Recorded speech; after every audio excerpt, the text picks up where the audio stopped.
Hey guys, so I know it's super late on Monday. I'm trying to get these done earlier in the day, but today has been a super crazy busy day and I had to get a whole bunch of yard work and stuff done. So today's video is not going to be super long like the last one. Um, so yeah, I will get right to it. So I wanted to talk today about disassociating. So, for those of you who don't know what disassociating is, it is where you don't really feel like what happened. Um, it's when a lot of times with people who have trauma, they will kind of go numb. They'll shut things off. They'll not actually feel what happened to them anymore. They won't feel anything. That's something that I did for a very long time. I didn't realize how deep it had ran until I started getting help and started talking about it in therapy. Didn't realize how deep and dark my depression was until then either.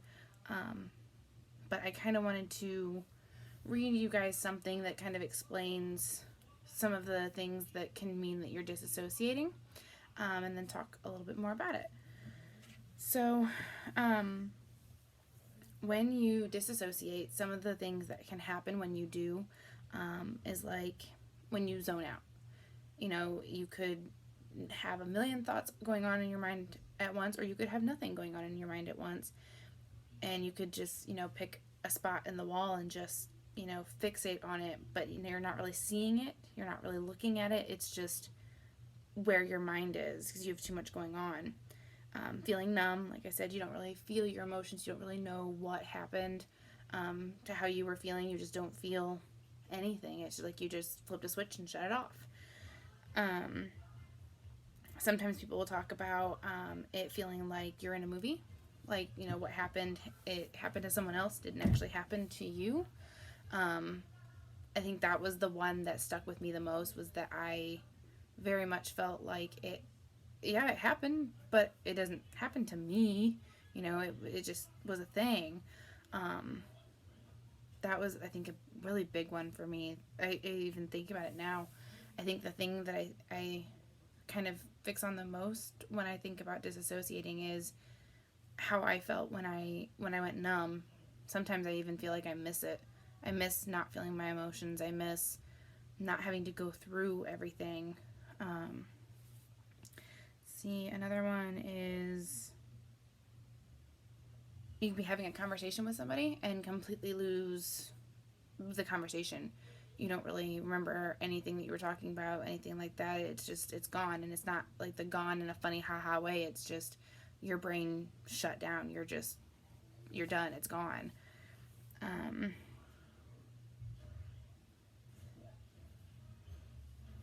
Another thing is when you, some people, I don't know if you realize you do it, but I do it. You kind of rock yourself, kind of move back and forth a little bit, swaying. It's something that you do to calm a baby. And it's something that you kind of carry on with yourself through the rest of your adult life. You slow dance with someone that you love, and you sway back and forth. You hold a baby and you sway. It's something that it makes you feel comfort, makes you feel loved, even if you're the one rocking yourself. That's something that I do, especially when I was having panic attacks all the time. I would just sit and rock myself. Didn't actually realize that I was doing it until someone pointed it out to me after they had found me having a panic attack. Sometimes you can feel like you're far away. Like sounds aren't really penetrating. They're not really getting in your mind. You don't really know what's going on. That's another one that I do a lot. Things just seem out of reach. They seem far away and gone. So yeah, there's a lot more than that, but that's kind of the biggest part of it. And I'm going to read you the actual definition of disassociating. So disassociating is one of the common responses to abuse and trauma. It involves feeling numb, detached, unreal. It's experienced more frequently and severely when you've survived a trauma. Disassociating is varies widely in symptoms. Some people experience all of the symptoms, some people only experience a few of them. Um, it really just depends on who you are, how you feel, that kind of thing. Like I said, I go through quite a few of them. Even now, I'm 2 years in almost to my healing and my process, and I still sometimes disassociate, especially when I'm feeling emotional or something's going on. I still kind of just want to not feel. I want to shut it off. I want it to be gone.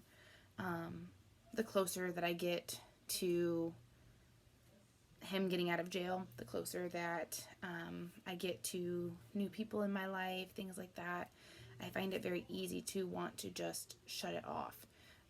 It happens a lot when I'm overwhelmed, and you guys may not feel all the same things that I do, may not go through it the same way, but it is normal.